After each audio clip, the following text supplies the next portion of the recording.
Independent thoughts, independent life. This is Chad Benson. War is still raging on. An invasion.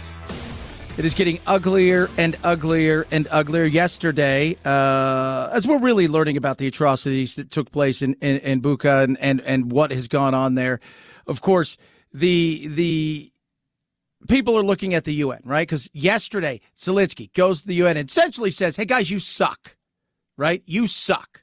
Why are you here if not for something like this?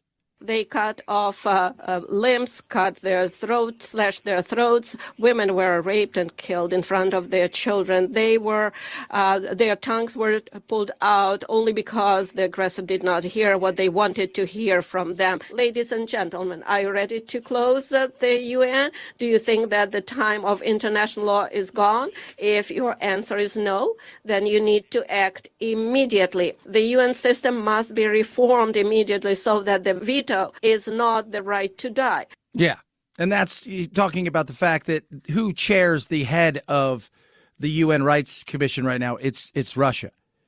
It's an absolute joke. It is. More and more is happening as it turns from day until night. Once again, what do you think happened? This night, our territory was again hit by Russian missiles. It was done cunningly, and it hit civilian infrastructure. Yeah, because they don't care. Raping and pillaging, Viking style, war style, it is awful, awful, awful. And it's not going to change anytime soon. It's going to continue to be this way. But the question yesterday about the UN, I thought, was absolutely 100% spot on.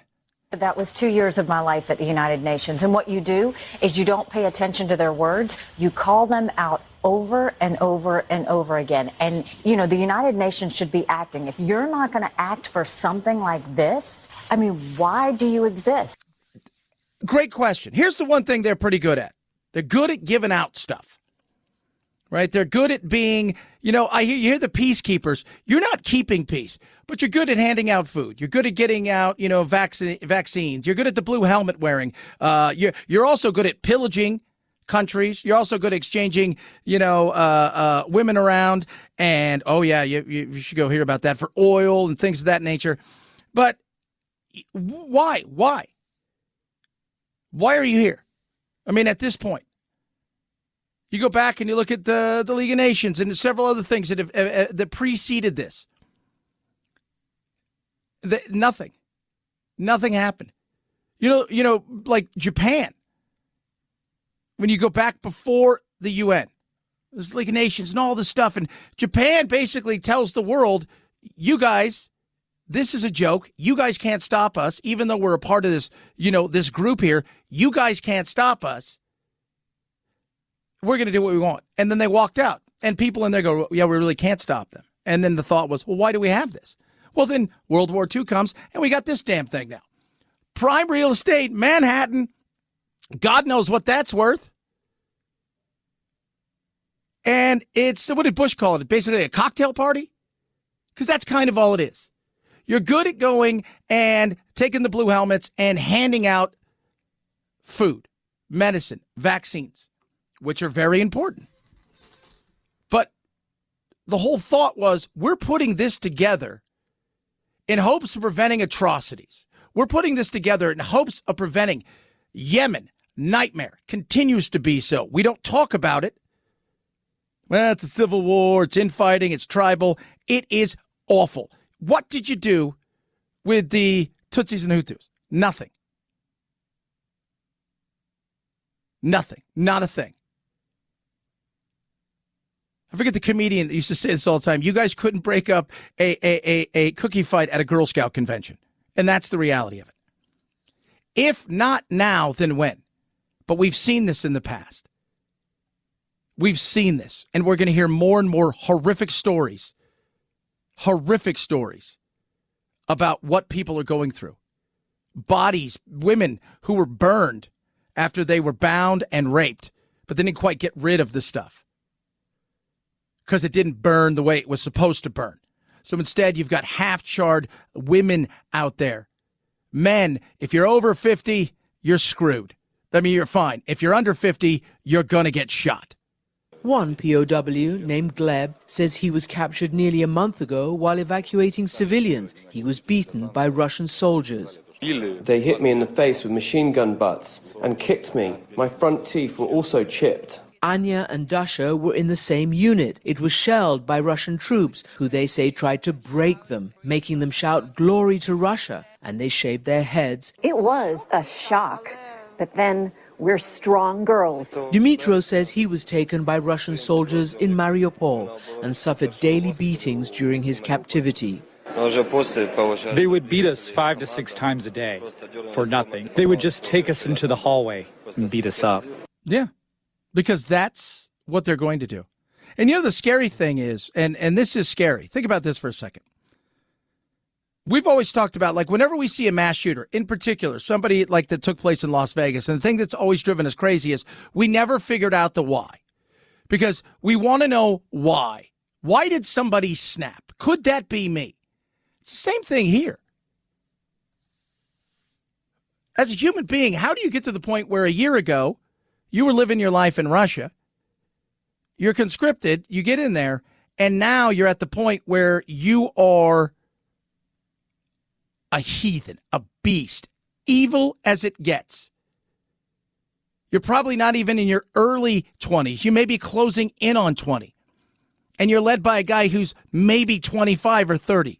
And you're raping, and you're pillaging, and you're killing. How did you get to that point?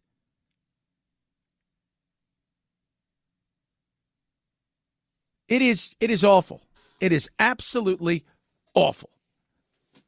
And here we are still talking about the fact that they're doing absolutely nothing in response to this because we've given somebody a veto power inside of there.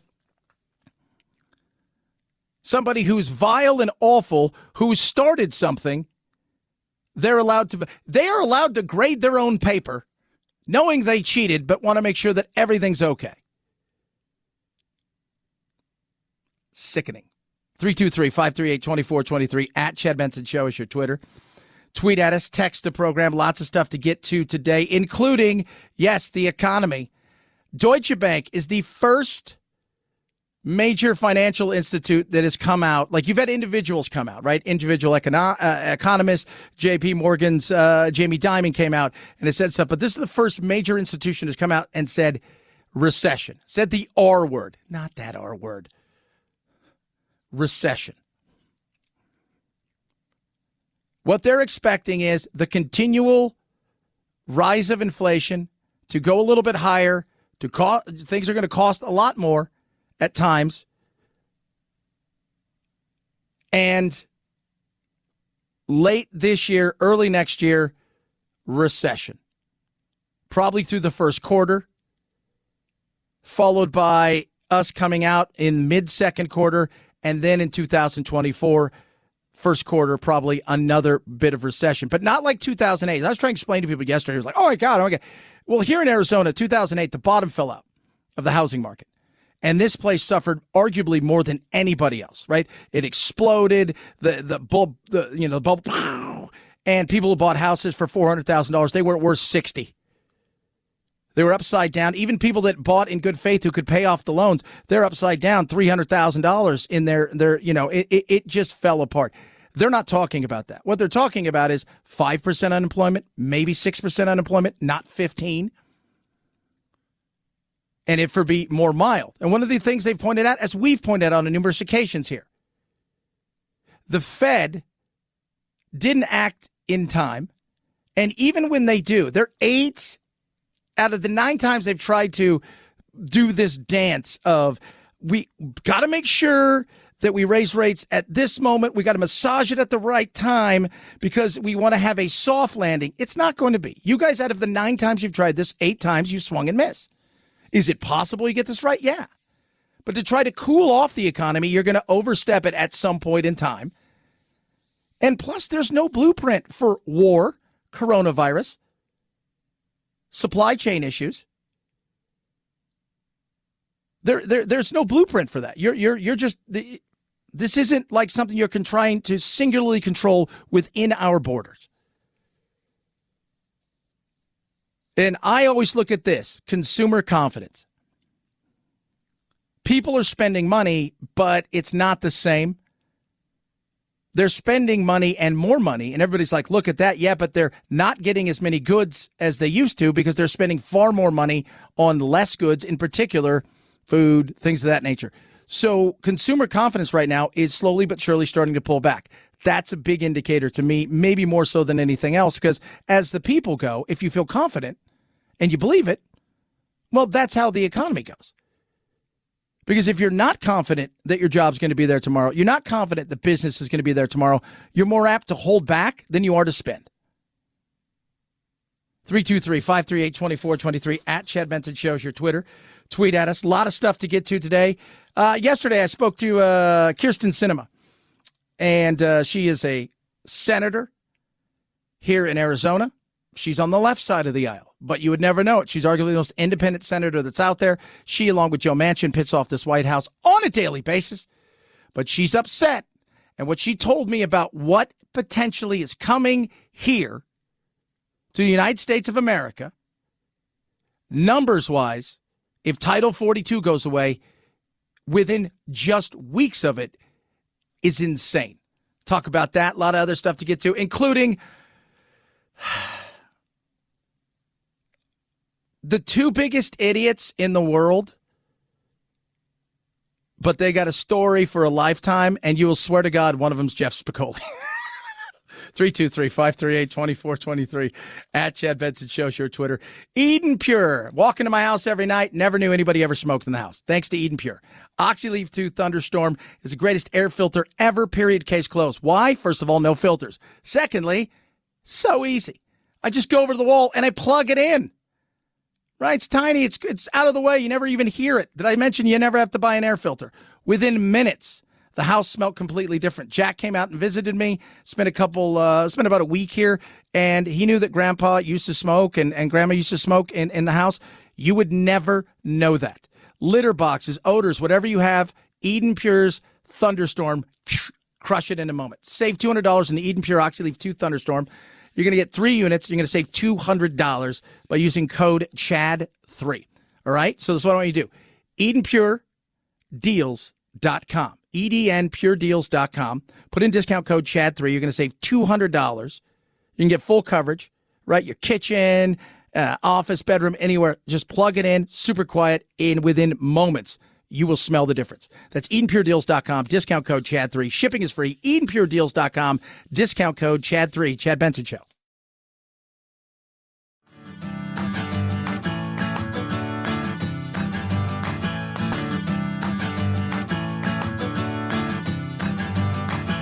Running with scissors sounds great compared to this. Say what? Vladimir Putin's official Twitter account. Ban? Don't ban. Okay, so he's a war criminal, murdering thousands of Ukrainians. So I'd say ban. Don't ban. Yes, good. Why?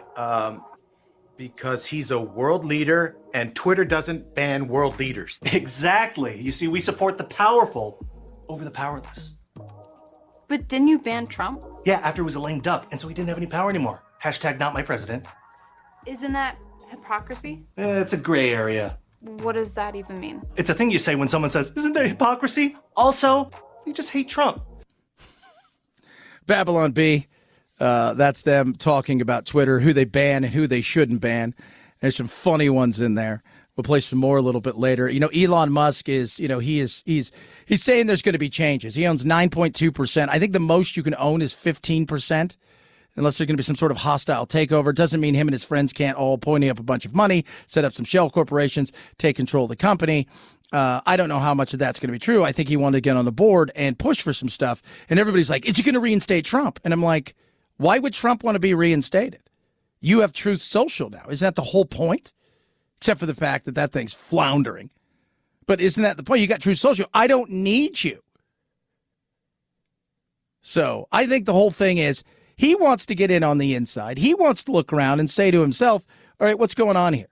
Like, what's happening? And remember, right, you go back a few years, And you've got that CEO there, that kid, Parag Agarwal, saying something on a podcast about when he took over, like where we're headed in Twitterverse. The kinds of things that we do to work about this is to focus less on thinking about free speech, but thinking about how the times have changed. One of the changes today that we see is speech is easy on the internet. Most people can speak. Where our role is particularly emphasized is who can be heard.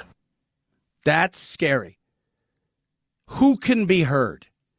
That, to me, is the scariest thing out there. And when it comes to so much of this stuff, first of all, you're making editorial decisions, right? And editorial decisions means that the reason that the phone companies got the pass that they got with, article or title, whatever it is. I always forget what it is. Phil, maybe you can help me out. Like 23 or 9 or whatever the hell it is. No, it's not Title 9, where they've got immunity if somebody was to commit a crime using the phone, is because they weren't editoring and being editors. They're just facilitating something and for private people, right? They weren't doing anything in the editorial side of stuff.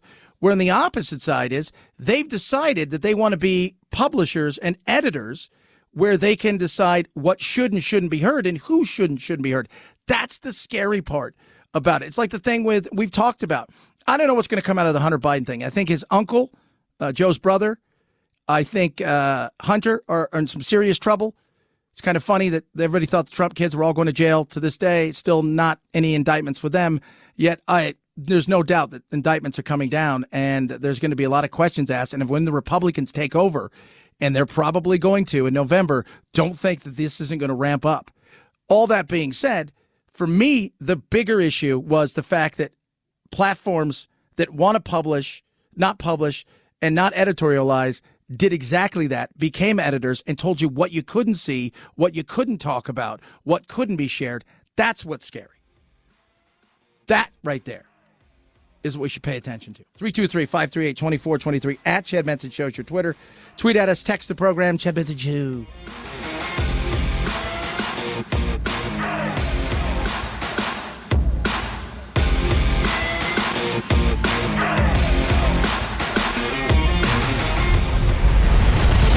The Chad Benson Show.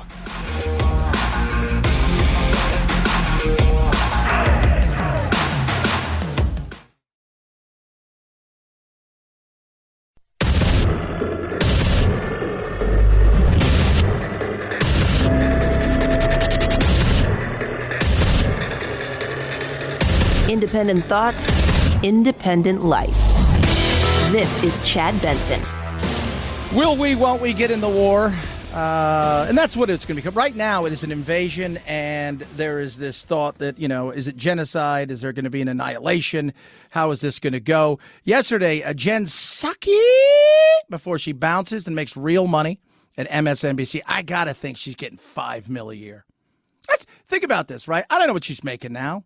I mean, maybe on a good year with some of the stuff that she does outside of there, the government bennies, all of that stuff. She's making $400,000 at best. Now she's going to be making that monthly. It's a good gig. I mean, you can talk about the ethical side of it that you're leaving, but Fox, you go up and down. You got people that work there and left, and vice versa. This has happened for years. So when people say ethically, I don't know how it could be done. I've not seen. I would say the person who's come the closest to trying to be journalistic, I would say, was Stephanopoulos, maybe. Because he does a lot of different things, and it's not just always about politics, and he was kind of the first one that did it. But she was pushed yesterday about, hey, what's up with this? Why aren't we going to war? Why shouldn't the images of the atrocities from Bucha compel a worldwide, unified, coalition kinetic response? You mean a military war? A military response led by the United States and the international partners. As in bringing military troops on the ground from the United States and NATO? Well, the president's described outrageous things. Why not? What the president's objective is, and his responsibility, is to make decisions that are in the interests of the United States and the American people. And that is not to go to war with Russia. Yeah, I get that. Doesn't mean that it's not going to happen, because the reality is, I think at some point in time, if this thing jumps the shark, the possibility of that happening is very real. But it goes back to the question, we've already fighting this weird kind of, hey, we're gonna give you, we'll let our people come over and fight for you. We'll give you all the money. We at the beginning we were like, all right, we'll give you intelligence, but it'll be like 30-minute delayed. So you're gonna get the intelligence on what's over here, but at the end of, that 30 minutes, you're going to go over there and those people are going to be gone. But now we're just giving them everything we possibly can. And everybody's waiting for us to get into this. I think a lot of people, you see the shifting, the tides are turning, even in Germany now. They're like, we need to get involved. We need to do more. We need to get ourselves off of this stuff. We do. I was watching somebody the other day on CNBC, and they were talking about, they believe 36 to 48 months, Europe will no longer be dependent on any fossil fuels from Russia. Think about that for a second. There is no coming back from that, Russia. There is zero. You can have all of the oil in Europe, and nobody's going to take any of it ever again, is what they're saying. That's massive. That's huge. Think about all the money that's going to be lost. But you sold your soul. Merkel sold her soul. Is it Latvia or Lithuania? One of the two. They saw what took place in Crimea, and they said, all right, we're not doing this anymore. We're going to get ourselves off of it. And slowly but surely they weaned themselves, so they had none. And they're telling everybody else, this is what you guys need to do. And the prevailing winds are saying it's time to get off of this stuff with this murderous asshat who wants to hold us hostage on a whim. And I've said, Germany, the German people, while they're speaking, they're willing to say, look, we're willing to suffer at this moment of time. Here's the good news. It's April. While Bavaria and a few other places can definitely be colder a little bit later, it is April. This isn't January or February. It is April, meaning it's warming up. They're not going to go to sleep at night with it being 0 or minus 10, wake up the next day and the high is going to be 5. It is going to be warm and manageable enough that if you decided tomorrow we're not doing this anymore, it'll hurt the economy. And that's something as a politician, because as a politician, you're what's your whole goal, right? It's to get reelected. So you're basing everything on getting reelected. And everybody may say, get us off all of this. Let's stand up for the Ukrainian people. And you're like, okay. And then prices go through the roof and they're like, you're a jerk. You watch out for. 323-538-2423 at Chad Benson Show's your Twitter. Yesterday, my local show, Kyrsten Sinema came on. Thought I'd play some of this interview that I found it to be fascinating, what she said. So here's a Democrat, very much independent in a lot of ways. Her and Joe Manchin, they piss the White House off on a daily basis, which makes me smile. She won't get rid of the filibuster, along with Joe Manchin, because they think that is an absolute no-go when it comes to our politics and how extremes would then absolutely rule the roost when it comes to the Senate. And so I love that. But she is a Democrat, and she faces a lot of heat from her own party, but she's very independent. And one of the things that she's doing is she is pissed about the fact that Title 42 is going to go away, and being a border state, it is going to be a disaster because we have zero plans in place. I don't know if he's purposely causing it or not, but what I can tell you is that we know what is coming when Title 42 expires on May 23rd. And, Arizona has been paying the price for the federal government's failure to fix our system for years. What we're currently facing is a crisis that is very challenging, but it's not new. Yeah, it's not new. We've known that. None of this is new. None of it is new. but it's an embarrassment because we have zero plans. This president, this administration has had zero plans. The last administration, you can hate him all you want, and he's really mean, his tweets are horrible, and he pulled babies out of the arms of everybody. And it was just, but the reality is he at least tried to take on something that nobody wants to, and part of that is also his party, because the Republicans enjoy the fact that they can raise money off it, enjoy the fact that it's an issue that they know that their side of the aisle will absolutely get behind in sending money. But for the everyday person, we want a plan. It's not going to be perfect. It's not going to make everybody happy, but there's got to be a plan somewhere. And this administration, not only do they not have a plan, I don't think they give a rat's ass. If you really cared about it, the last thing you do was turn Kamala Harris, this nightmare, over to her. Well, we agree on the concern about DHS not having a plan to prepare for the end of Title 42. So that's exactly what I said to the Secretary last week. Planning needs to be done. There are a lot of questions that need to be answered.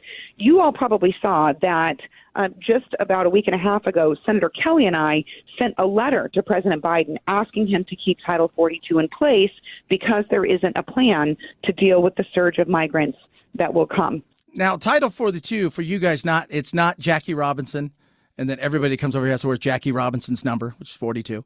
Like they do in baseball on a certain day. No, Title 42 is something that was put in place. It's a Trump era place, really kind of a health protection against pandemics and people coming over here. And the Democrats really faced they couldn't get rid of it because you can't tell everybody you got to wear a mask and you can't do this and you can't do that. But we're fine with just letting everybody in the world come over here. Jen Psaki was asked about it. This is a decision made by the CDC. It's a public health decision. It's not one that should be wrapped up, of course, in politics. But it is wrapped up in politics. But what's scary is the potential of what's coming. So it's going to expire, I believe, May 23rd or May 28th. And remember, we have the Remain in Mexico policy, which means virtually nothing if you enforce none of it. So Remain in Mexico was the Trump era order where if you're coming here to apply for asylum, you must remain in Mexico until your case is heard. You cannot just be turned loose in our country and while your case is being adjudicated. That doesn't happen. And that, of course, was racist and evil and stuff, but it stopped the flow of people. It's beginning of flow. Yeah, I do not have any confidence that they will come up with a workable plan by May 23rd, which is why for months I have been saying you've got to come up with a plan before you end Title 42. And that's a Democrat saying that. Now, this is where I was like, excuse me? So May 23rd, Title 42 goes away. She hit me with this. And we are being briefed by the administration that we could see as many as 1 million migrants approaching our southern border in the 4 to 6 weeks after the end of Title 42. 1 million migrants. 1 million within 4 to 6 weeks. Now, we're still breaking numbers, breaking records every month, but 1 million. Soak that up for a second. 1 million in a 4 to 6 week period. And they're expecting the rest of the year to average about 8,000 a day. We're going to smash last year's nightmare.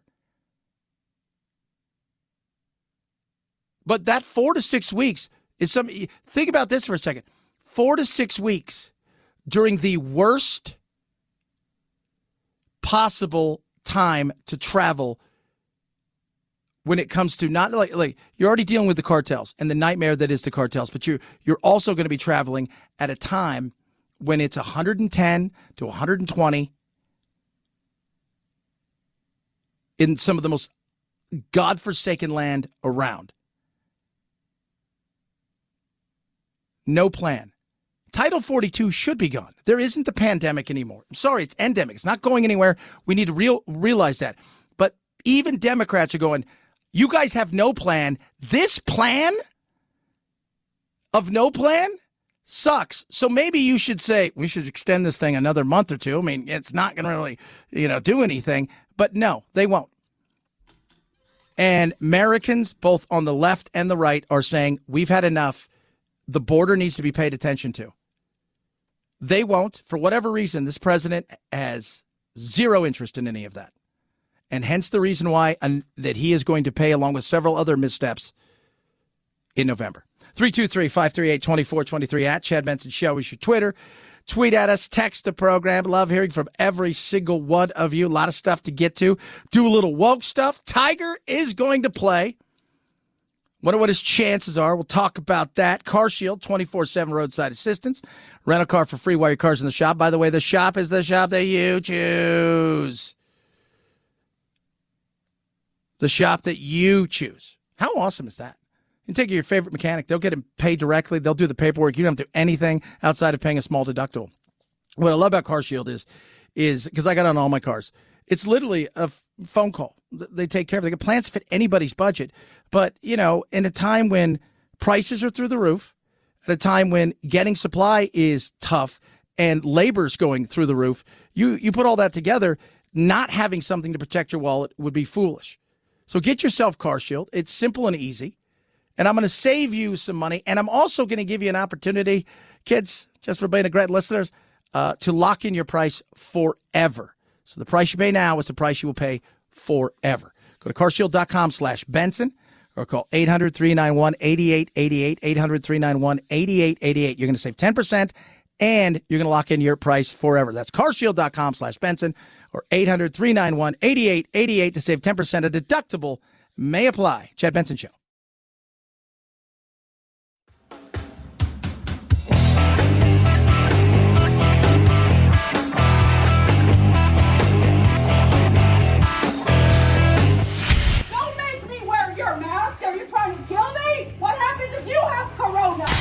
No need to socially distance while listening to your Chad Benson Show podcast. 4 out of 5 experts say so.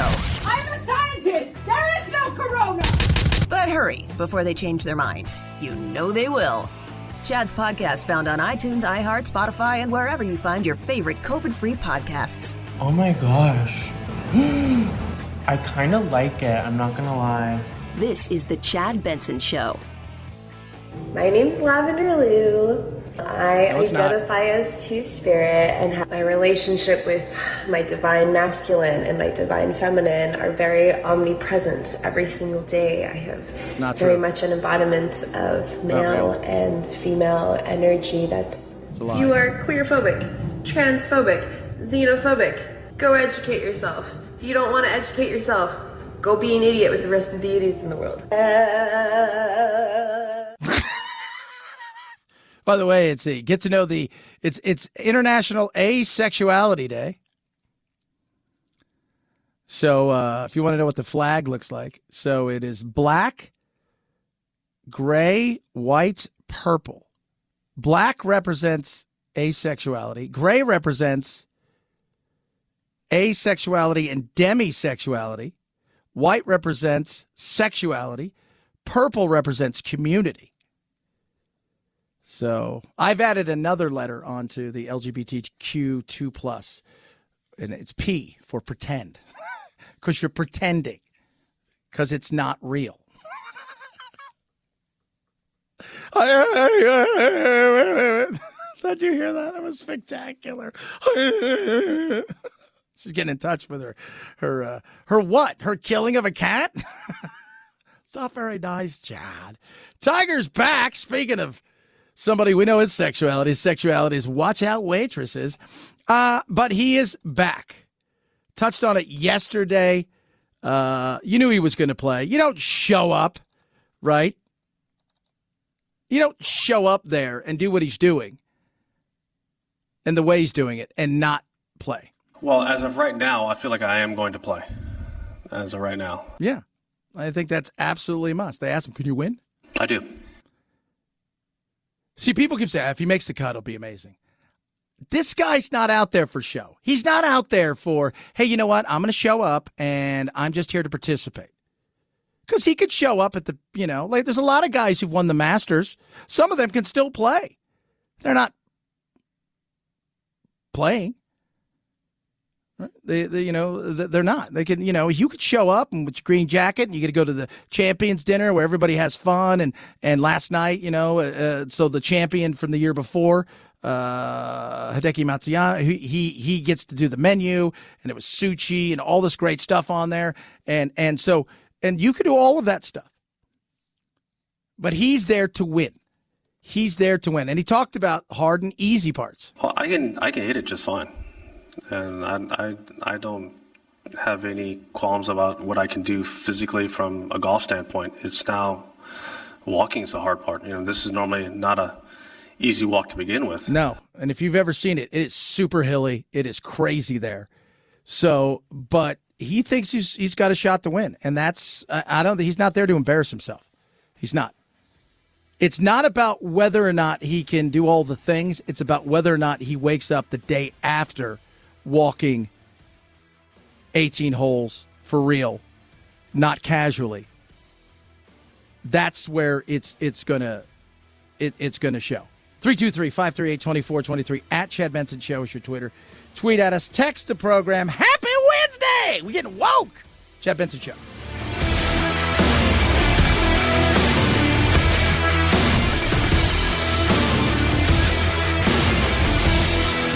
This is the Chad Benson Show.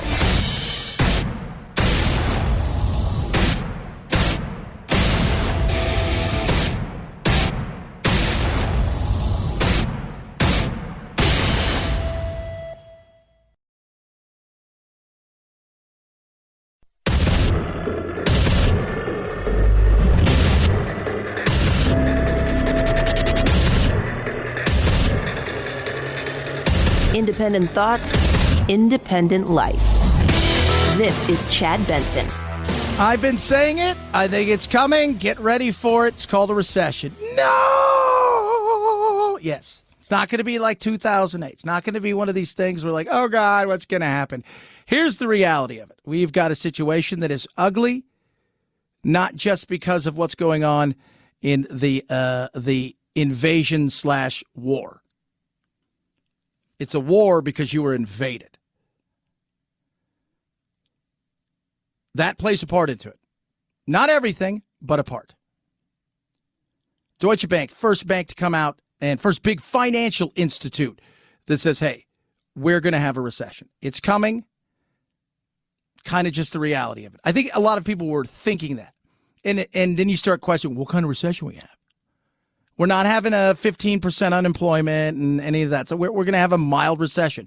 The feds are going to do what they can to try to slow the economy down. I know that sounds weird, but reality of the way that this thing works is we have an economy that is really hot, which is weird, and we need to slow it down because what we have is we've got too little supply of stuff and lots of demand.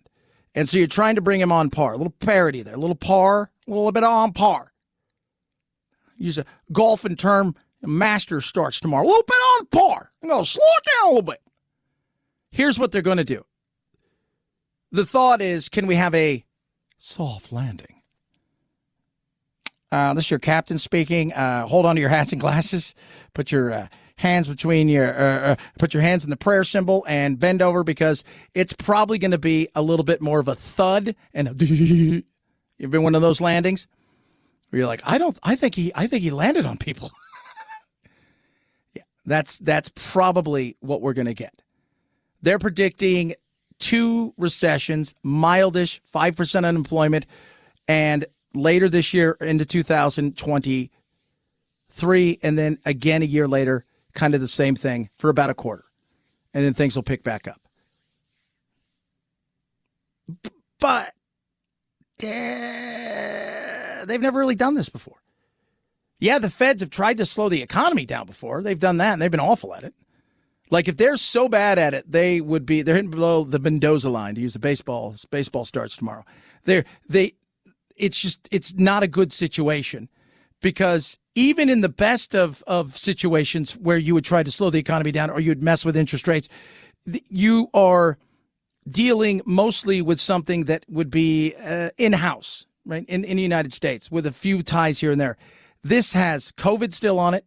This has the implications of the energy sector and supply chain. So there's a lot that goes into this. Not to mention, we still have shortage of workers. There's all kinds of things. So there is no, what's it look like? How do you guys see it playing out? It's even trying to massage the economy is kind of an art thing where you're just like, I'm trying to figure it out. And I'm just going to, it's more of a touch and feel. They got nothing when it comes to a plan for this because they've never been in a situation like this. So I could see that. More and more economists are saying that. And I go and I look at things like consumer confidence. But we're spending more money. Yes, but we're getting less. The goods we need are far more expensive. And the goods that we want, if we can find them, they're still semi-cheap compared to what you would think they would be. But once again, tougher to find. I think what you'll see is luxury goods will say piping hot.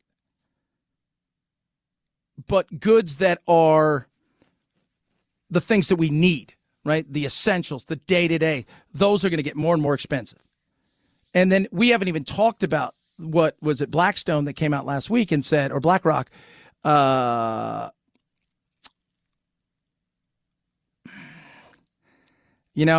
probably going to have a real serious issue here with scarcity because of the fact that Russia produces so much grain, as does the Ukraine, and there's going to be a crunch on a lot of this stuff. So there's a lot that goes into it.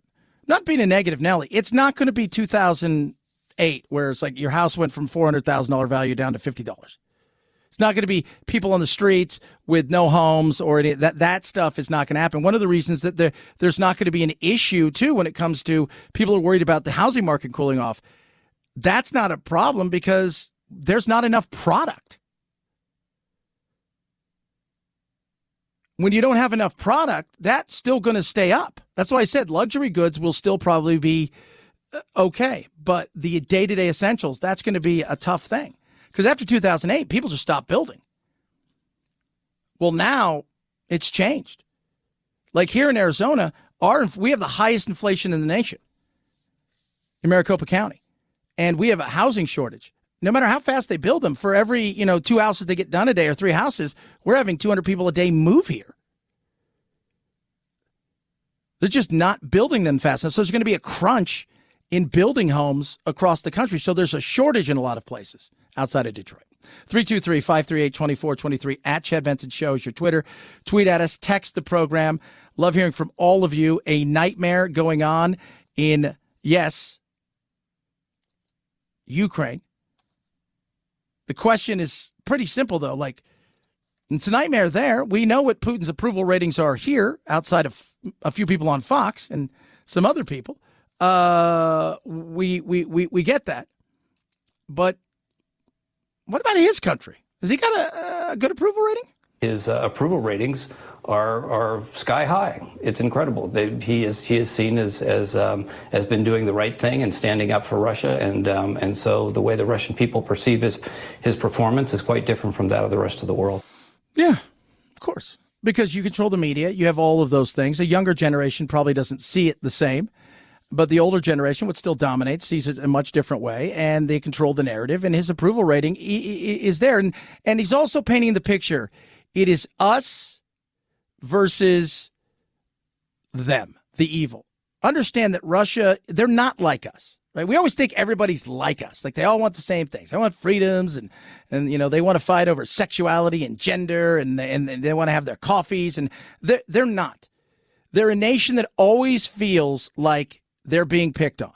They paint themselves a victim. It's always somebody else, right?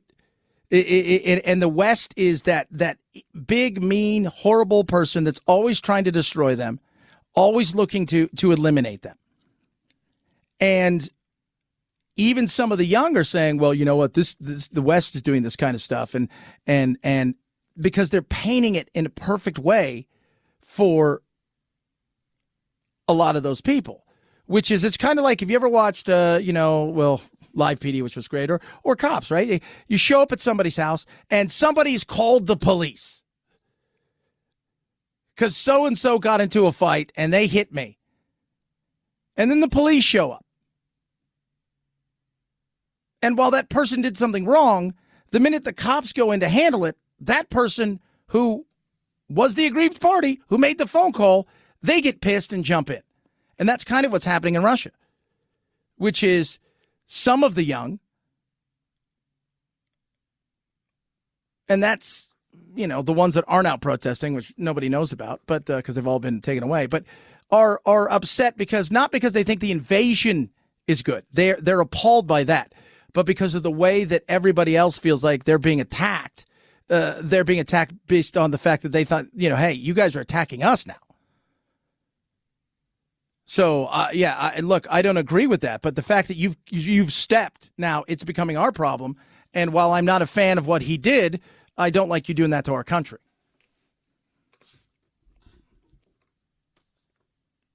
And then you look at Ukraine. And what do you say about the horrific things that are happening over there? In particular, what's going on in Bucha, which is this, I mean, I don't even know how you describe the thought of never again, right? You always hear never again, or the thought that like this shouldn't happen on anybody's watch. It is now day to day. As a kid growing up, I knew about the famine in Ethiopia. I knew about the Hutus and the Tutsis, and I knew about a lot of these things. You know what I never did? Rarely did you ever see anything about that until years and years later. Even in Yemen and Mogadishu and stuff that's gone on in Syria, you see some, but not really a lot. This is moment by moment that we are seeing stuff. And it is awful. And the Russians are brutal. The atrocities that have occurred have been from either willful wanting to take it out on the population or a lack of discipline. U.S. and most Western military spend a lot of time on discipline and on training and having good leadership at the small unit level, because that's the only way in war, when emotions are high and terrible things are happening, to prevent atrocities on the battlefield. And that's exactly what's going on. The raping, the killing of innocent people, and they'll say they were combatants, they were Nazis, they were whatever it is to fit their need. But the scary thing is that humanity can do that. The scary thing is that humanity will allow itself to be too easily persuaded enough to shoot and to kill innocent people. How did you get there?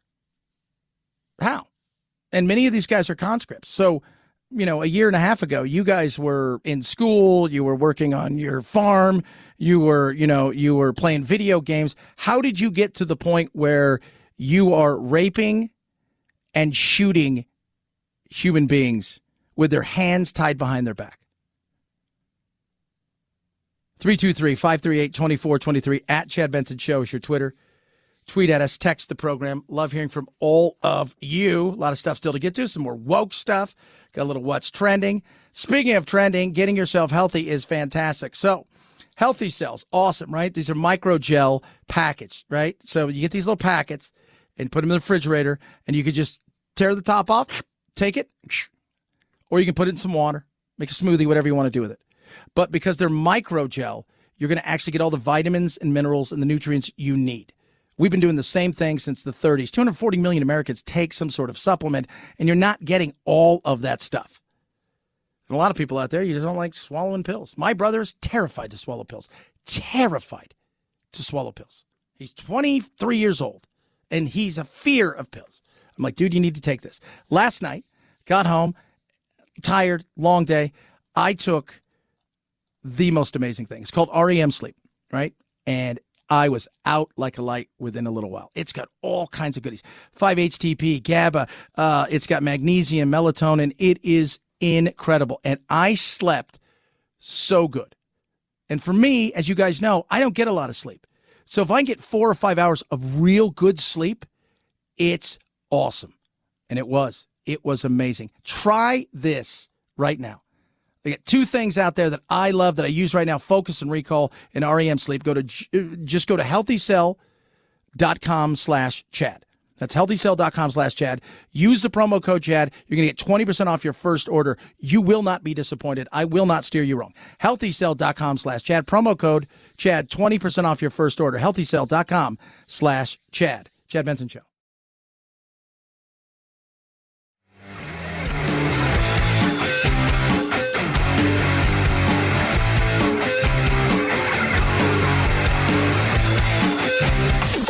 Helen Keller is a Nazi terrorist that is a male. Is that what you're telling me right now? Yeah. Are you thinking of Hitler? Who's Hitler? Vaccines work, but only the Chad Benson Show is 100% effective against stupidity. Do you know what D-Day is? D-Day. A person? A rapper? God, Karen, you are so stupid. Check us out on Facebook, Twitter, Instagram, and wherever you find your favorite woke-free podcasts. This is the Chad Benson Show. Every day we do it. It's called What's Trending. We break it down for you from top to bottom. Give you the things that are trending. I broke my machine here. It tends to happen every once in a while because I have like 18,000 things open at once. It's kind of how I roll, kids. It's kind of how I roll. So we'll just roll it. Let's first and foremost start with Twitter. Noam Chomsky says, we're approaching the most dangerous point in human history. Anthony goes, is he still alive? He's dead, right? I said, no, he is not dead. He's alive. He's 93. Of course, he starts with the ever-popular climate change, as you tend to do, right? You tend to have the ever-popular climate change. Then, of course, he talks about that little pesky war thing that's going on. Inflation fears on Twitter also. Deutsche Bank trending as well because they have said that we are expecting to hit probably late this year, early next year, a recession. And so that is getting a lot of press, as it should, as it absolutely should, because I don't think it's hard for people to figure out that this is not the best situation right now that we find ourselves in. You move from there, you got over to Google. Google has all kinds of fun stuff. Bobby Rydell, the teenage idol, passed away at 79 years young. Student loans, Biden's 5 options for student loan relief. We're going to talk a little bit about that because you got a lot of people out there screaming, yelling, just get rid of the loans. And a lot of people out there, including people that are on the left, are like, well, hold on a second. I paid for that crap. Why do you get a freebie? President Trump he's trending. Why? Because his daughter spoke yesterday for 8 hours in the January 6th commission, and she didn't plead the fifth, and she talked. And what did they learn? God only knows what they learned. Again, everybody's going to roll with this for as long as possible because that's exactly what we tend to do here because it's the dog whistle for the left right now. Oh, there's some music. I like it. Bring it. Finally, Lakers eliminated from the playoffs yesterday. Playoff contention. They're not even going to make it there because they suck. Absolutely stanky. Super stanky. Oh, that's not very nice. It's true, though. It is true. Charles Barkley and Shaq, 2-3 months ago said, I don't think they're going to make the playoffs because I don't think they're a good team. And I was like, that's terrible. But that's true. Did I just do something that was going to get me in trouble? 323-538-2423 at Chad Benson Show. Your Twitter. Tweet at us. Text the program. Let's get woke. Talk a little woke stuff. We tend to do that on Wednesdays because it's Woke Wednesday. Got some good stuff for you. It's the Chad Benson Show.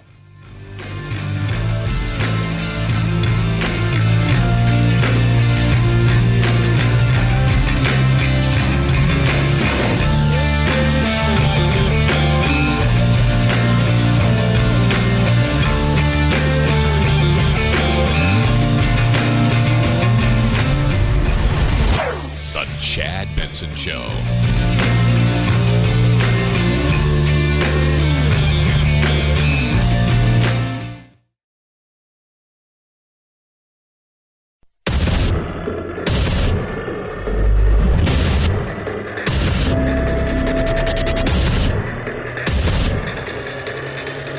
Independent thoughts, independent life.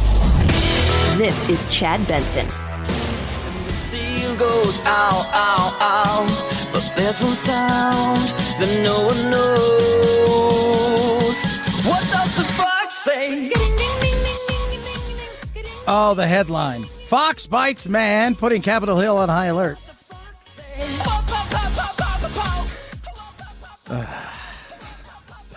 Rep. Ami Bera, Democrat, California, shocked. Learned firsthand Monday evening while walking the Capitol for votes. They keep him out there? Yeah, they grow those boats out there.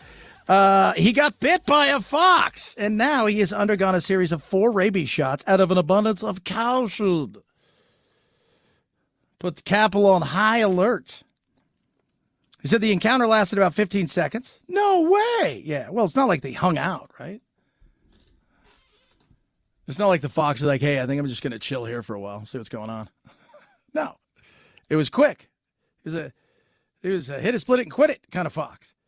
And he said he felt something lunge at him from behind as he walked near one of the Senate office buildings. He turned and used his umbrella to fend off what he thought was a tiny dog, but soon realized he was tangling with a fox.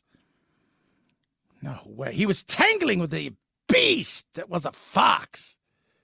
So it's the most unusual day he's had on the Hill in 10 years, but he has undergone 4 rabies shots. He says, I hope the animal can be relocated. I'm here to tell you, when an animal bites, unless you're the reason it bit, meaning you came up to it, you were messing with it, even at that point, the chances of relocation are slim to none, is what I'm trying to tell you. Trying to tell you it's slim to none. Bing, bing, bing, bing, bing, bing, bing, bing, bing, bing, bing, bing, bing, bing, bing, bing, bing. It is Woke Wednesday. We like to get woke on Wednesdays. Show you the insanity of things that go on, and there are plenty of them. Where should we start? We've already had the Young Q Spirit lectures. I can listen to her again. So this is a Young Q Spirit. If you don't know what that is, you're about to find out, because there's 2 spirits. It's the singing at the end, I think, that really melts my heart. My name's Lavender Lou. Not your name. I identify as Two-Spirit and have a relationship with my divine masculine and my divine feminine are very omnipresent every single day. I have very much an embodiment of male and female energy that if you are queerphobic, transphobic, xenophobic, go educate yourself. If you don't want to educate yourself, go be an idiot with the rest of the idiots in the world.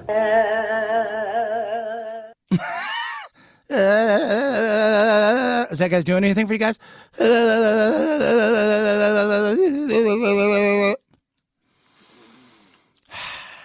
That's wokeness, kids. That's wokeness. That is wokeness. We were from that wokeness to the thrumple. What is that? It's thrumple? Was it Rumpelstiltskin? It's Thrumplestiltskin. So what's gender-neutral parenting, and why do we choose to do it? For us, we have baby River, and we try to use they and them pronouns for River, like saying this is their carrier, they like to sleep in it. We like to give River clothes that are from all around the different rainbow, and we try to give them lots of different toys. And we do this to try to give River all the options available to them and try to make sure that they don't feel like they're stuck in a box from an age before they can even talk. As a 3-parent family, we know there's a particular pain with growing up feeling different. And we are trying to raise River in a way where they never have to come out to us. They can always just figure out who they are as they go. We will support them along the way. It's child abuse. I'm sorry. It's what it is. It is. You think you're doing something good. You're going against hundreds and millions of years of biology, and you want to, and I'm just talking about through animals, all the way to humans, thousands of years of that.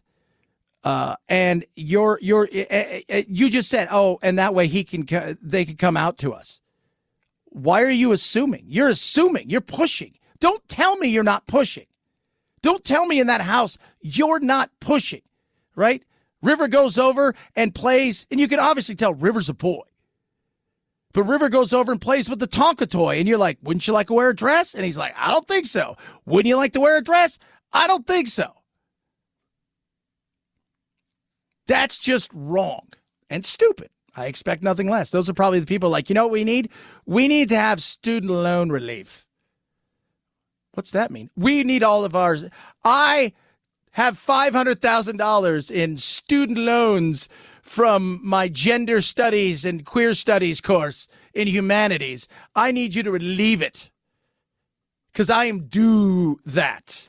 President Biden will once again extend the pause on federal student loan payments, this time until August 31st. This is the 6th extension to this program over the 2 years of the COVID-19 pandemic. In a statement, the president says the U.S. is still recovering from the pandemic and the, quote, unprecedented economic disruption it caused. The president adds that analysis shows that if loan payments were to resume on schedule in May, millions of borrowers would face, quote, significant economic hardship and delinquencies and defaults that he says could threaten Americans' financial stability. Why'd you take out loans that you knew you weren't going to be able to pay back? And if our economy's so good, right?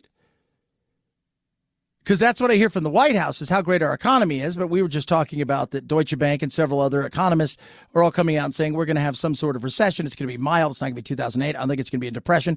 And things could change, right? This war could end tomorrow. Putin could die. Things could get back on track rather quick. It still doesn't, fix everything. But you tout how this is the greatest economy in the history of the world. Why would starting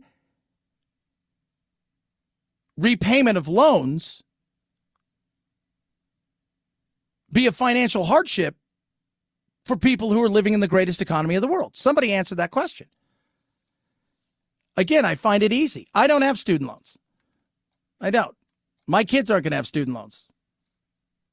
They may take out a grant or two. We've put some money aside. That's happening. But I also told them, you guys go get a scholarship. You guys work hard. You pay for yourself. I'll take care of a lot of other things in life. But also that college isn't the end all to be all. And don't go out and take out $50,000, $100,000 in loan because you want to have 13th grade and go live your life a little bit before you go do some stuff. Now, if you've got an athletic scholarship, knock yourself out. Feel free to do that. You're not paying for it. See, isn't that really good? Yeah, but you know what? I like my son.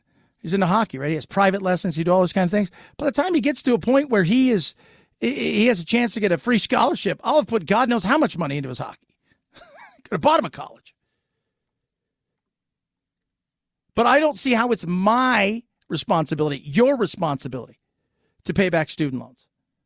I don't see how it's anybody else's responsibility. You took out those loans. Did you think it was a joke?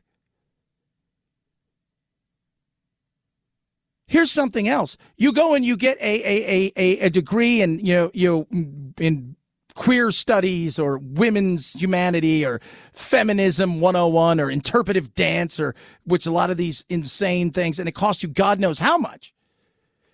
And then you're like, well, I can't make that shouldn't have been a decision I had to make because I wasn't, I was young. Yeah, but you guys are fine with a 3-year-old deciding they want to be the different gender. Sorry, you took it out. Megyn Kelly.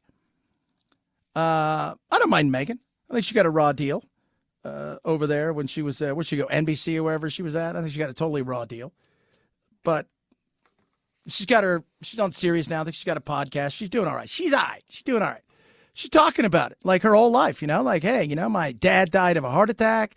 My mom took what little money she got from his life insurance. And she would, because her dad was only 45, paid off her brother and sister's college, put a little bit away for college. But you know what? They had to get loans. Like, do I think now that, I would have been better off if the federal government had stepped in? Look, it would have been nice, but I don't think the neighbor should have to pay for my college education. And my mom made a sacrifice. She could have been living off of that money. Suddenly she didn't have a, 2-income home, but she used it to help her children. Like, that's what parents do. They scrimp and they save and they do what's necessary to pay for things like education. And we took out loans too. And then we paid those loans back. Why should these snot-nosed kids today, I'm sorry, the ones who really need it, they can get loans, right? But like you point out, a lot of these people are going to be these sort of college, Columbia elite graduates who are going to spend their years in journalism trying to shame half of America for doing absolutely nothing wrong. Why should I be paying for their college education? I don't want to. Yeah, and I think a lot of people feel that way. And you know who also feels that way? People that have already gone through and paid all of their debt off. Oh, yeah. So how about this? If you If you're going to decide that to give everybody, I mean, we're not addressing the real issue here, which is something we don't do ever in America. We're not addressing the real issue. The real issue is why is college so ridiculously expensive? Because you're guaranteeing loans for these kids and you're handing out money. And so they're like, yeah, they're getting all this money. We're going to just keep charging it. That's one of the things that's ridiculous. But shouldn't you give people a break then? So you're like, okay, cool. We're not going to have them pay anything back. We're going to forgive their loans or whatever you might end up doing. And I have a feeling they're going to come up with a round number like $50,000 or whatever that they're going to forgive. Shouldn't the people that paid off all their loans in the past also be able to go in there and go, hey, I paid $100,000 for my college. I like to write off $100,000 of everything I've done extra because I had to pay my stuff back. Oh. 323-538-2423 at Chad Benson Show is your Twitter. Tweet at us, text the program. Hey, do you guys remember this thing? It was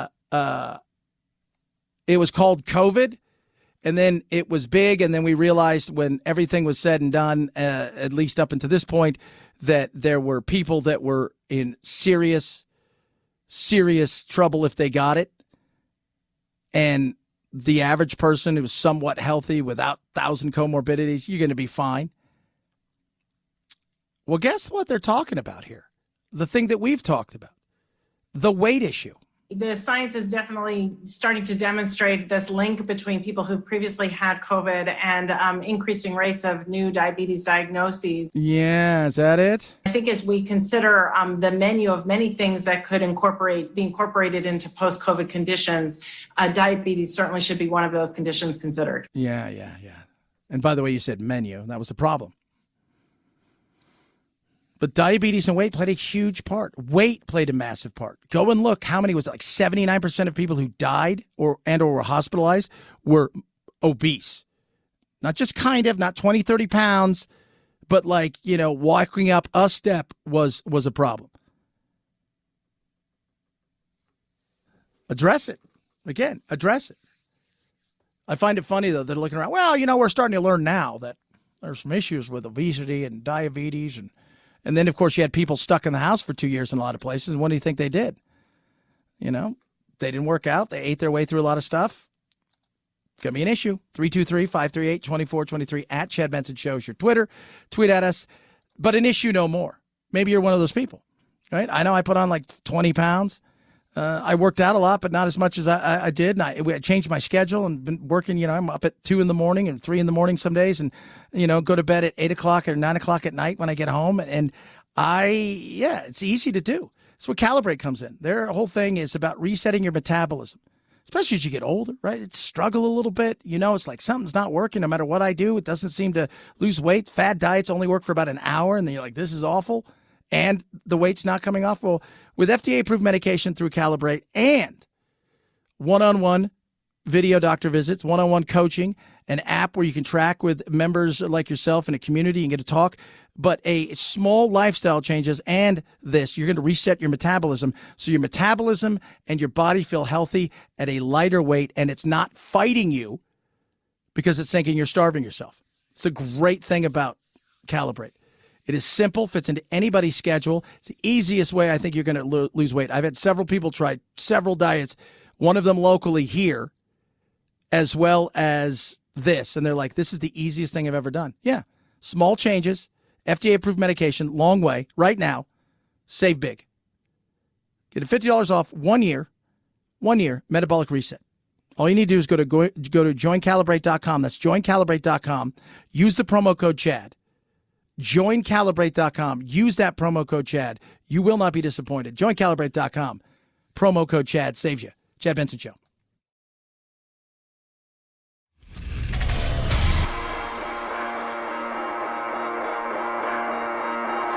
Welcome to Chad. No, not the country. The institution. The Chad Benson Show. Dinosaur tracks have lasted for more than 112 million years at a park in southeastern Utah, but some were recently damaged by heavy machinery.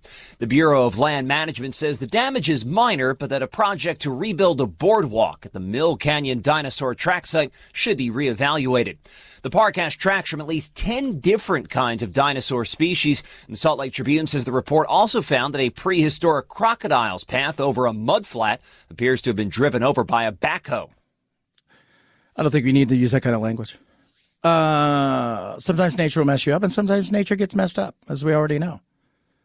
And then there's some times where nature is just an odd thing. Case in point, my new best buddy in the world, crazy surfer, snorkeler dude in Florida. Bro, great white! That was the sickest thing ever! That is Jupiter teen Nick Bailey's reaction after seeing a great white shark for the first time. I thought I saw a bull shark, but really quickly I realized it was not a bull shark. Great white! Great white! The encounter happening a week ago Friday, about 4 miles off the coast of Stewart. And then he was bummed. He's like, man, I saw a great white, but it wasn't a big great white. It's a baby pup, probably about 6 feet long, big enough to kill you, but not interested.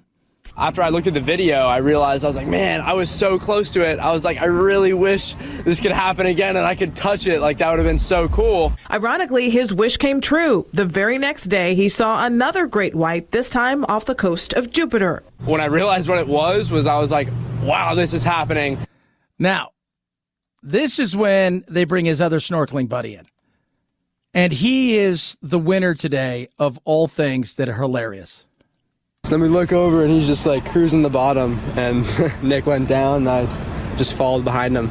I was just like super surprised. Never seen one before and we see like hundreds of sharks every day we go out. Like, man, you guys don't even know, man. Like, that was just like, he was like looking over and I was like, whoa. Yeah, I'm registered in this class. What class? This is U.S. history. See the globe right there. Really? Hey. Sorry I'm late. It's just like this new schedule's totally confusing. Yeah, I know that, dude. Listen to him. So then we look over and he's just like... we look over. So what do you do when you see a great white shark? Ironic enough, this footage shows them poking away an aggressive hammerhead who wanted their fish and got it. 24 hours, Bailey did something he admits wasn't smart. He reached out and grabbed the great white's tail. Please, I touched the great white! Oh, boy! I know that sharks can change their behavior in a matter of seconds, but that thing, he was cool. I knew what he wanted, and he wanted nothing to do with me. Dude, 2 great whites in 2 days! That's insane! Experts say if you encounter a great white shark, avoid touching them at all costs, no matter how tempting it may be. Do you really need an expert to tell you that? Is that like something he's like, hey, get somebody on the line that's a shark expert about great white sharks and ask them if it's okay to touch them? It is not? No way, bro. Yeah, I know that, dude. After I looked at the video, I realized, I was like, yeah, I need to touch that thing, bro. Such dumbasses. Darwin. Chad Benson Show. This is the Chad Benson Show.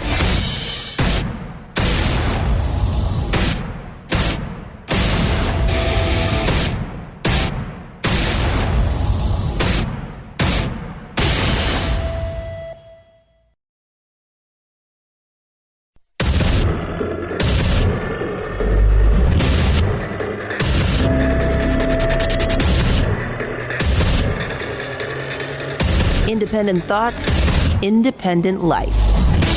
This is Chad Benson. Title 42. It's not a movie. It's not some sort of thing that's out there. It's like, is that to protect women athletes? No, that's a pretend title as well nowadays. It is actually something that was put in during the Trump era with COVID, and it's meant to keep people from entering the country because of, anyone? Pandemic, you're correct.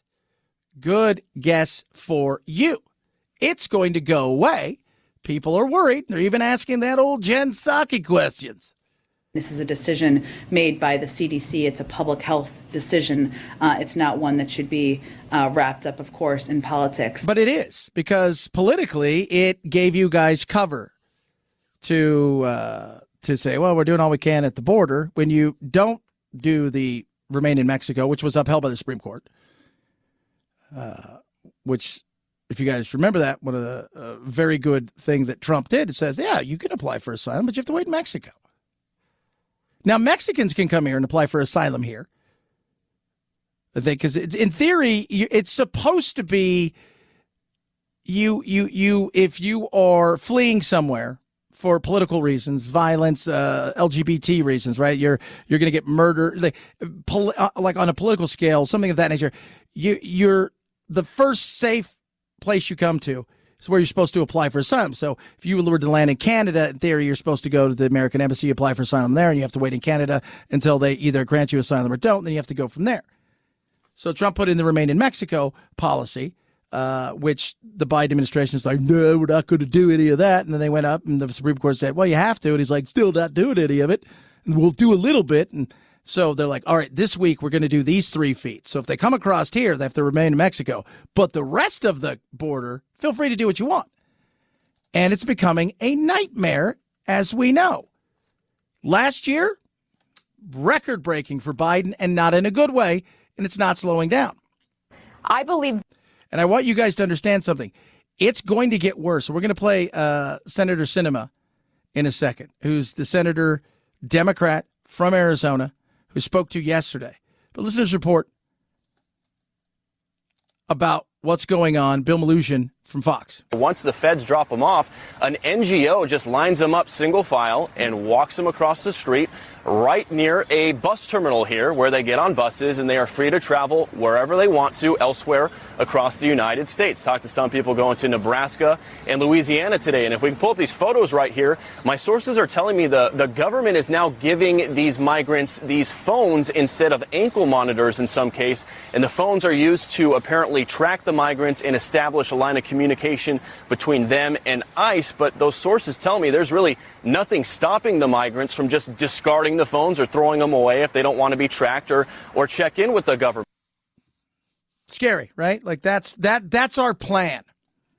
So spoke to Senator Sinema, Democrat, Arizona, not happy about all that is going on, realizing there is no plan, frustrated like a lot of Democrats are, that you can't allow 1.7, 1.8, 2 million people over the border and just think that's okay with zero plan in place. And now Title 42 is going to expire. Well, we agree on the concern about DHS not having a plan to prepare for the end of Title 42. So that's exactly what I said to the Secretary last week. Planning needs to be done. There are a lot of questions that need to be answered. You all probably saw that just about a week and a half ago, Senator Kelly and I sent a letter to President Biden asking him to keep Title 42 in place because there isn't a plan to deal with the surge of migrants that will come. Now, Kelly, Democrat, Sinema, Democrat. 2 Democrats asking the president to keep something in place that shouldn't be in place anymore, but because there's no plan. I'm going to say this again. Because there's no plan.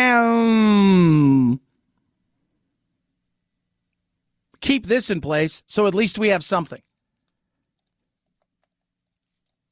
It's going to get scary. The numbers are huge. And we are being briefed by the administration that we could see as many as 1 million migrants approaching our southern border in the 4 to 6 weeks after the end of Title 42. What? Let's listen to that again. Not for the year. So it ends on May 23rd. This would take you through July, just past July 4th of that 4 to 6 week range. And we are being briefed by the administration that we could see as many as 1 million migrants approaching our southern border in the 4 to 6 weeks after the end of Title 42. Yeah, that'd be closing in. Let's just say it's going to be about 30,000 to 35,000 a day, and they expect 8,000 a day after that. 8,000 a day. No plan whatsoever. This administration has been an absolute joke on the border. In fact, that's not even fair. You'd have to pay attention to the border, of which he and his people have done none of that. Kamala Harris, if you're serious about something, she's not the problem solver you're sending to sort something out. If you're like, oh, I don't care if this thing falls apart, you're like, send her. She'll break the hell out of it.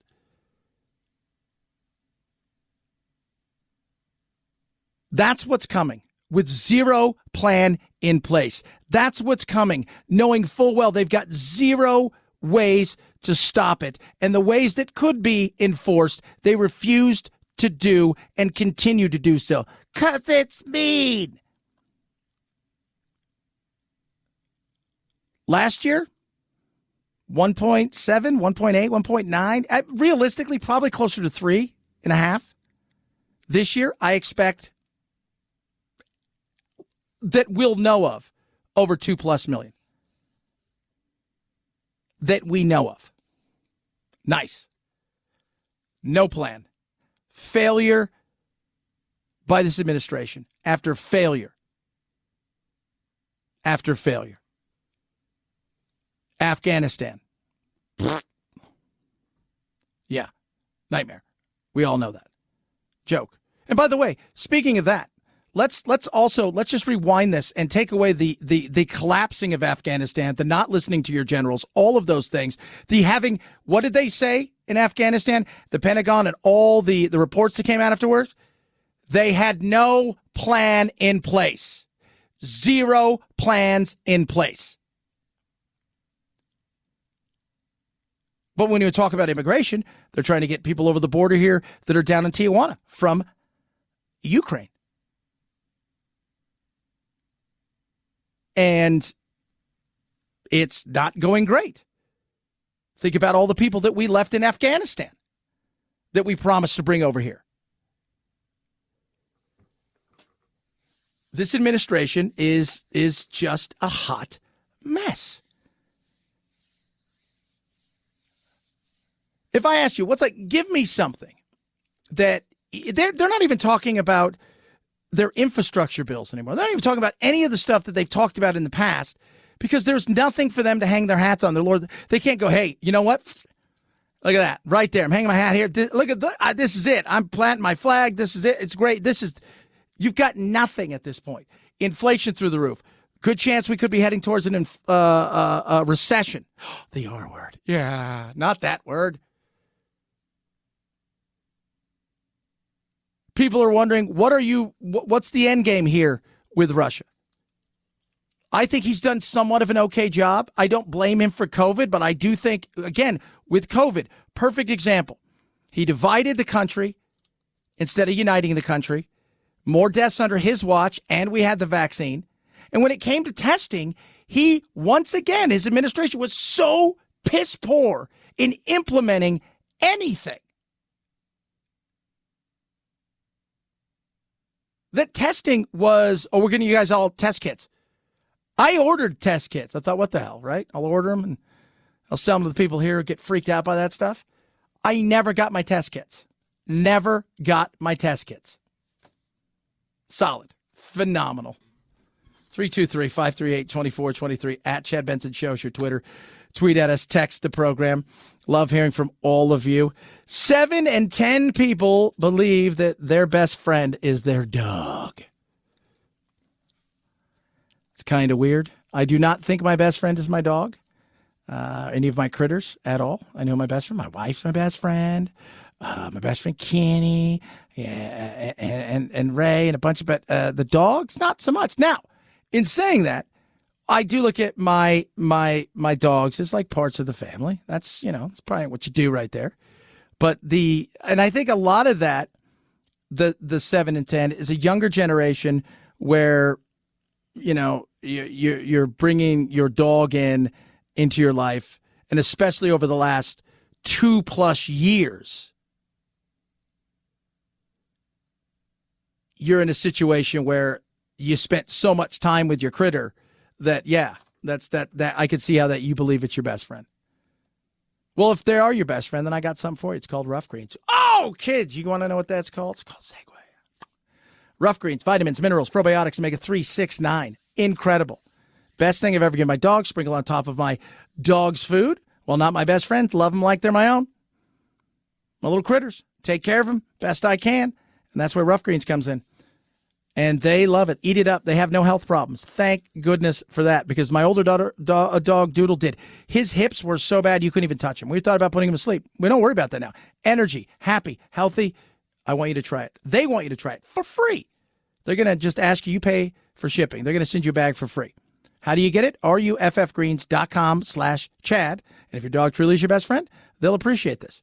Ruffgreens.com/Chad or call 833-MY-DOG-77, 833-MY-DOG-77. Rough Greens makes any pet food better. Chad Benson Show.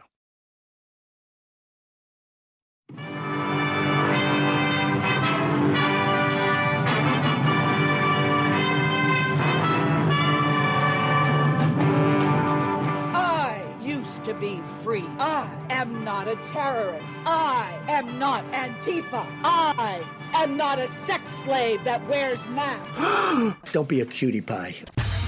Probably sit around and cook some soups and eat bread and desserts and just get all fat and sassy. You're ruining my life, bud! You haven't seen anything yet. You're listening to The Chad Benson Show.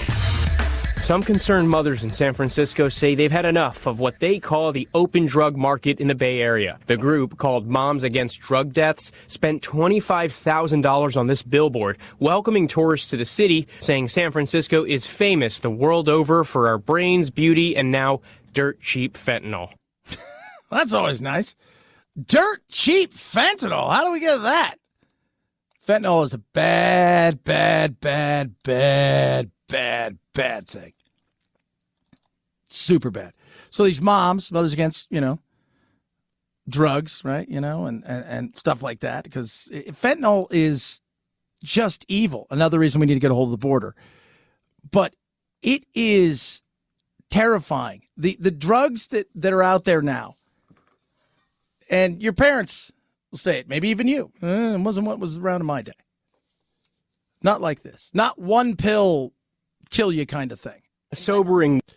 And the fake pill thing is the big thing. The fake pills are made to look like Xanax, Oxycontin, or Percocet, but instead they're laced with fentanyl, which is 80 to 100 times stronger than morphine. In response, the CDC is raising awareness about tools that can help addicts, including treatment, fentanyl test strips, and Narcan, which can reverse the effects of an overdose. In San Francisco, they got the open air markets where people are just doing stuff. Cops don't even come around there. And it's like going to a swap meet. You're like, oh, cool, a samurai sword. And there's that. Now I could buy that. And there's that. And now all of a sudden, now it's like you can buy heroin, you buy all this stuff. But that fentanyl is evil. And the overdose deaths in San Francisco were far greater than the COVID deaths. There's no mask for that. And what happens is, and you see it, a lot of kids, they're partying and stuff. They think they're getting oxy, then they're getting fentanyl, and they're taking it, and their body just can't figure out what's going on, and they die. And it's horrible. And San Francisco, as left as Mayor London Breed is, she's like, we got to stop this stuff. We do, but this is what happens when you continue to give ground to insane ideas as if you're helping people. And then what happens?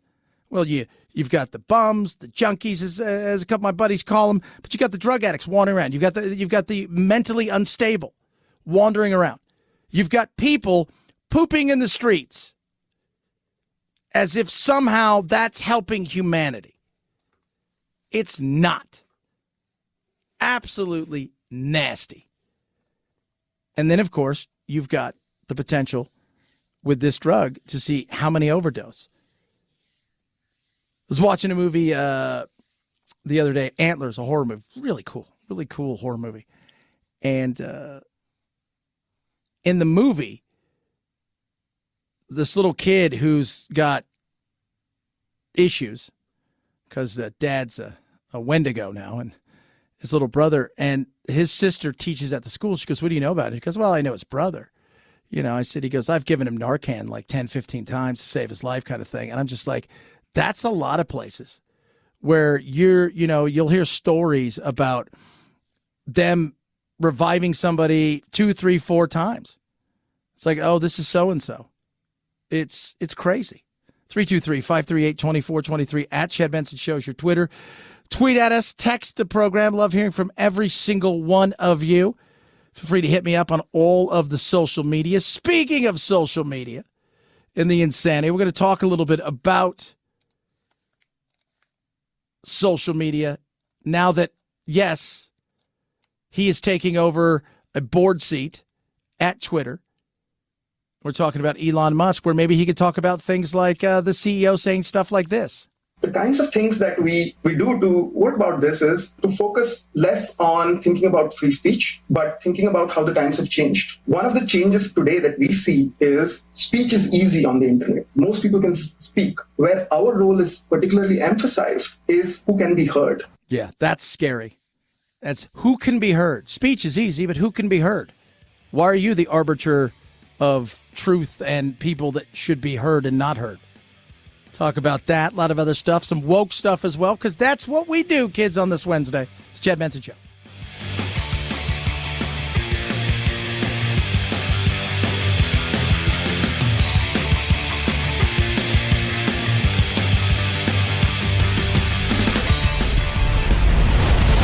The Chad Benson Show.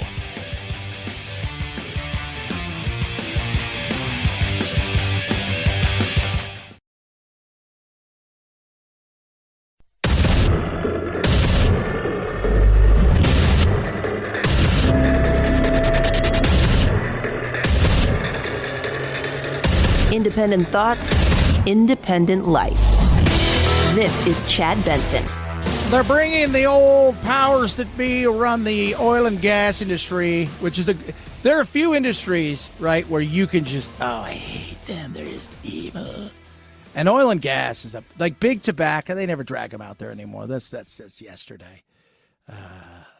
They may do that with the vaping stuff, but oil and gas is the one. And this is what they're doing. They're bringing them on the hill so they can get in their licks. Talk about, you guys, they're evil and bad. It's your reason. You're the reason, you and Putin, that this president is struggling. We do not control the market price of crude oil or natural gas, nor of refined products like gasoline and diesel fuel.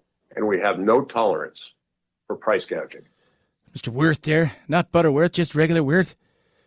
Mike Wirth. He is the muckety-muck bigwigs over there at the old Chevron. This is what you're going to get, though. You're going to get a lot of this stuff where they're going to be hammering them, talking about, hey, you guys are bad people, and why is this so high? Like government has no issues with this. And the sad thing is nothing ever comes of this. It's all about a public flogging that you have to go through so they can raise money off their 3-minute sound bites of telling you what a horrible person you are, or how bad this portion of government is. That's why you can't do your job correctly. The current volatile energy markets underscore the need to invest in reliable energy, both low carbon sources and resilient hydrocarbons. Yeah. David Lawler there. But we need to invest in smart ways. And in doing so, we need to realize that fossil fuels aren't going anywhere. What are we going to do to get them out of the ground safer as best that we possibly can? And understand that some of these crazy things like, well, the Intergovernmental Panel for Climate Change said that, we're at that no-go zone. I've been at a no-go zone since I was a child. So we're enough of that. There is nowhere in there that any of those panels, any of those things that they have done, any of those reports where the world is coming to an end, stop with the nonsense. How do we do it in a better, cleaner way? And how do we do it where our national security isn't put at risk, where our world isn't tossed upside down because some dictator decided he was going to go in and go after another country, and where we're not beholden to people who hate our guts? And by the way, greenies, I want cleaner air. I want cleaner water. I want a better environment. If you don't, you're an idiot. But so much of what you've heard was peddled by much of what Russia does in spreading the insanity. It's better for them, as well as China, to get us to sacrifice so they can enjoy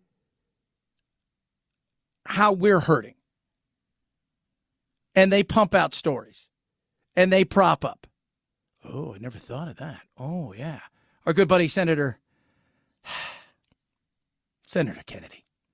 Too many of my Democratic colleagues, led by the Biden administration, are determined to win the uber-woke socialist sweepstakes. And part of winning means destroying the fossil fuel industry. And what President Biden keeps saying to the fossil fuel industry is, look, I'm going to put you out of business, but in the meantime, to help me out here, I need you to produce more. It's just ridiculous. Yeah. And that's just it. You guys suck. You're awful. You're horrible. Why don't you go drill some more so you can get me and my buddies lower gas prices before the election? If you could do that, be solid. We got 9,000 oil leases out there. Why? Why aren't they being used? There's a lot of reasons why they're not being used. And don't get me wrong, I'm no fan of the fossil fuel industry. But I'm not an idiot. And I've raised tons of money for mom and pop drilling and wildcatting in my financial days, where a lot of people, they use it as a tax write-off, use the shelter, opportunity to do stuff. Some people I know made some stupid money off of it. I had a couple clients who hit it big early on with a few, and it was just continuous money flowing into them. But a lot of it is, it's hit and hope, mom and pop shops.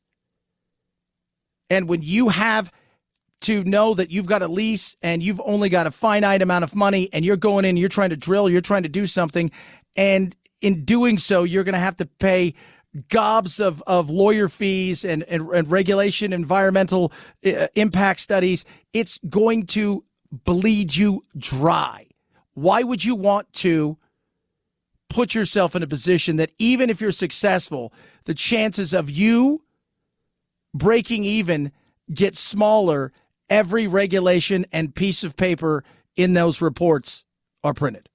We're not going to win this war unless we cut off Putin's cash flow. We're not going to cut off his cash flow unless we can get Europe to stop buying his oil and gas. Europe can't stop buying its oil and gas until we can help Europe fill the gap in terms of its oil and gas. Can we? And sure we can. But the president has got to take his boot off the throat of the oil and gas industry. The former president was there yesterday. What did he kept telling everybody? I'm going to put you guys out of business. I'm going to make it so gas is completely unaffordable. You're pushing people into situations where, yes, so yesterday my buddy Chris Scott comes in. He runs a huge dealership out there, out here in Arizona, Liberty GMC. Great dealership, great guy. And we were talking about the fact that we're not set up for electric. And by the way, do you know how, for all the coolness of electric, we were talking about the Hummer. So the new Hummer, if you guys have not seen the Hummer, Phil, you would love this new Hummer. It is incredible. It goes 0 to 60 in 2 seconds. It's like a rocket ship. It is incredible. The battery for the Hummer weighs as much as a Honda Civic. But it burns clean. Really? Are you getting magical electricity to charge your thing? And Elon Musk has come out on numerous occasions and said, look, if overnight, if everybody had electric cars, our power grid would fail. Many of you listening to me in California right now, how many times is like, today's going to be 85 degrees and we might have a rolling, brownouts and blackouts, and don't, make sure you keep your thermostat at 300 degrees today because it's going to be windy and we don't want stuff to catch fire. We would not be prepared for it. It takes a while. Washington State's like, hey, by 2030, which is 7.5 years away, 2030, only electric vehicles are going to be sold there? Good luck with that. 2035, Canada, good luck with that. They'll change that when they realize they're never going to hit any of that. And the other side of stuff is how expensive it is. I was asking him, how much new Hummer cost? He goes, 130. I go, 130? Yeah. He goes, 130. So you can get an old Hummer for like 40 grand, 35 grand. He goes, this costs 130. And he goes, let me tell you, he goes, the market for it is so, he goes, we haven't had it delivered yet. And we've had guys who have purchased them and already sold them, and they never even got it. And I go, what are they selling for? He goes, last week, he goes, the guy bought, he goes, he had already purchased one. It doesn't even have the vehicle. He paid $112 for it because he was one of the first ones in, and he sold it for $289,000. But still, $112? What's a good Tesla cost you? You're not buying that. Most people aren't buying that. You can get one. Enough with this dream of stupidity of this is what we're going to do and it's going to be great for the environment. Great for the environment would be us regulating us, but not over-regulating us, keeping an eye on things, and becoming independent again, not just in energy, quote unquote, because we go and we have natural gas and coal that we go out there and throw, and so we're independent and we're exporter of energy, but oil. Rather than let countries who do not care about the environment and do not like the way that we live and the freedoms that we enjoy have too much sway over us. They won't do that because that's going to make people on Twitter mad. Speaking of Twitter, Elon Musk has got 9.2%. It's going to be on the board.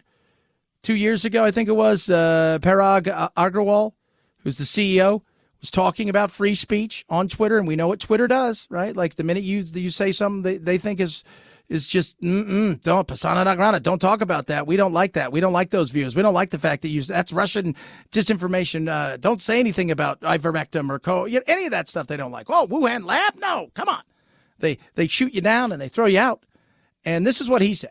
The kinds of things that we do to work about this is to focus less on thinking about free speech, but thinking about how the times have changed. One of the changes today that we see is speech is easy on the internet. Most people can speak. Where our role is particularly emphasized is who can be heard. Who can be heard? Scary. Rand Paul discussed the whole Elon Musk thing. Elon Musk, very interesting cat. He's got... he's toyed around with the idea, I'm going to start my own. But then he's like, I'm the richest guy in the world. Why don't I just buy a good portion of it, put myself on the board? He now has more stock than anybody else. And because of that, he's got himself a place on the board. And he said changes are going to be coming. I don't know Elon Musk. I've never met him, but I would say that he has cultivated this persona of independence, of being a free thinker. And that used to be what intellectuals respected. It used to be that people on the left or right, but people of ideas respected ideas. But then we've become more and more this sort of authoritarian notion, mostly from the left, that ideas they disagreed with were to be suppressed. Yeah. And that's a lot of what was reality of it. They didn't like some of the stuff. I don't like the fact, that you say this. I keep going back to the New York Post, but the New York Post is the third largest publication in America, a newspaper. You can call them what they want. They're conservative, whatever it is. The reality is they had a story about a laptop right before an election that when you ask people, a majority thought it was a story that was worth least hearing, and they were told you couldn't have that conversation. We've got some sort of bat soup flu that comes out of China. And we also happen to be doing gain of function stuff there at a lab that was guarded by Barney Fife. And if you brought it up, other than it appeared naturally, you were deemed insane. If you say a man is a man and a woman is a woman, you can get in trouble for that. Even satire is thrown off. So yes, I do think if you're going to make editorial decisions, you shouldn't be protected.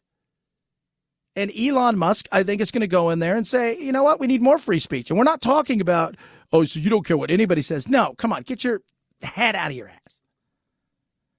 Not advocating for violence. Unless, of course, you're going to do that and you don't like the Jews and you happen to be Iran, then feel free to do what you want to do. But, what? Yeah, go and see some of the stuff that they've advocated for, and they can still tweet. It's just insane. And yes, it is mostly the right that gets, well, that's because they push the envelope. They do things that young Silicon Valley people don't like to hear, and it makes them uncomfortable, and it hurts their feelings, and their feelings are what drives everything that they do. And so they decide, well, you know what, I don't want to hear from you, so therefore it doesn't exist. I think Elon Musk has been a voice out there saying, yeah, we need more freedom of speech, and it is a good idea to have more freedom of speech. So I'm hoping, we've already seen some on the left wigging out and saying they're leaving Twitter if Elon Musk is coming. I say good riddance. I say, if the left-wing crazies that are trying to censor speech leave Twitter, then it'll be a better place. I think we need a place where we can have all ideas come together and realize that a lot of ideas are awful. Remember when you were a kid and you're like, the teacher's like, there's no bad question. There's plenty of bad questions, plenty of bad answers. But not being able to have a discussion, not being able to voice a differing opinion is bad for everybody. Who says I want less free speech? Idiots. My hope is it brings a new ethos to the company. I mean, this is a company where the CEO not too many months ago said, the First Amendment doesn't apply to us. And while technically that's true, the First Amendment doesn't prevent Twitter from regulating or censoring speech. There's also just the idea of whether freedom of speech, whether open liberal debate is a good or a bad thing. And I think this is where many liberals mistake this. No, I think this is the place where a lot of snowflakey, feelings-oriented people mistake this. And no, they're not bound by the free speech, but they are bound by the fact that there are things in place that protect them as more where they could get in trouble. And once you take editorial discretion and you start doing certain things, you're giving up some of those stuff. So those are questions that need to be answered. 323-538-2423 at Chad Benson Show's your Twitter. Tweet at us, text the program. MyPillow has towels that are amazing. They're not lotiony. They're not scratchy. They're incredible. Normally $109.99. Right now for you, $39.99. Holy guacamole. That's right. Massive savings. $70 savings on incredible towels. You're going to get 6 of them. Tons of different colors. Super absorbent. So they got you get a big towel, right? So I got to get 2 big towels. Then you're going to get 2 hand towels. And you're going to get 2 washcloths. And you're going to love these things. And I like them, and they fit around me nice. It's incredible, the price savings you're going to get. Made right here in the USA, cotton grown right here in the USA, 6-day money-back guarantee, 1-year warranty. Take advantage of this right now by going to MyPillow.com and using the promo code Chad. That's MyPillow.com/Benson, MyPillow.com/Benson. Go there, and you're like, oh, yeah, Chad, I want that. And you just type it in, and away you go. And they got deep discounts on everything there. You can also call them on the telephone, old school style, if you feel the need. 800-983-4975. 800-983-4975. Use the promo code Benson to save big. Chad Benson Show.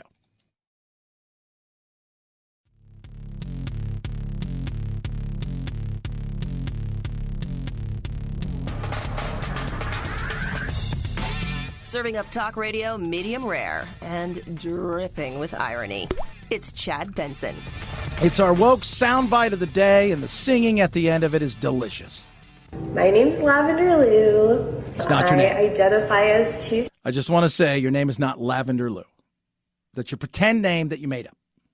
My name's Lavender Lou. I identify as two-spirit and have my relationship with my divine masculine and my divine feminine are very omnipresent every single day. I have very much an embodiment of male and female energy. That's if you are queerphobic, transphobic, xenophobic, go educate yourself. If you don't want to educate yourself, go be an idiot with the rest of the idiots in the world.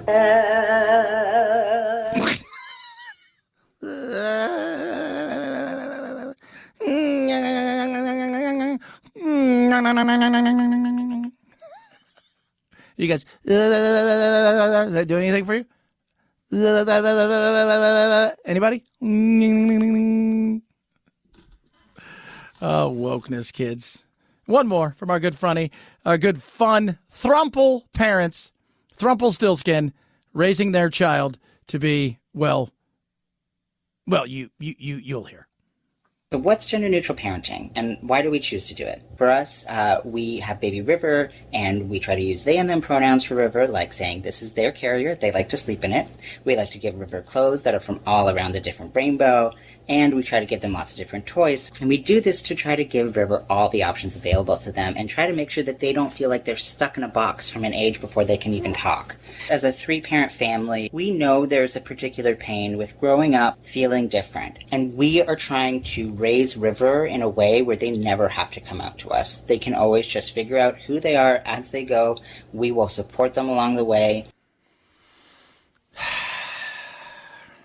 I don't know what to say at that point. But don't tell me that when Baby River, by the sounds of it, little boy, wanders over, picks up a Tonka toy, that you're not telling Baby River, are you sure you don't want to wear a dress? And vice versa. Baby River's little girl goes over, playing with her, Barbie dolls, and that you probably wouldn't provide for them anyways. But if you did, you wouldn't say, don't you want to wear a jockstrap and, play a little catch? Or whatever? So ridiculous. Hey, have a good day. Got you over the hump, as we always do. As always, kids. Night-night, Jack. This is the Chad Benson Show.